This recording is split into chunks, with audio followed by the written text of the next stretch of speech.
To host ERPNext, follow these key steps. Choose a hosting provider. Select a cloud provider and create an account. You can choose a virtual machine with Ubuntu for the best compatibility with ERPNext. Set up the server. Once the VM is ready, connect it via SSH to access your server.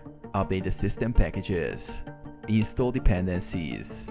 Install required software, including Python, MariaDB, Redis, and other necessary libraries. Install Bench CLI. Install the Bench CLI, which is used to manage ERPNext. Set up ERPNext. Create a new bench and ERPNext site. Configure domain and SSL. Set up a domain name and configure an SSL certificate for secure HTTPS access using tools like Let's Encrypt. Start ERPNext. Start the ERPNext service.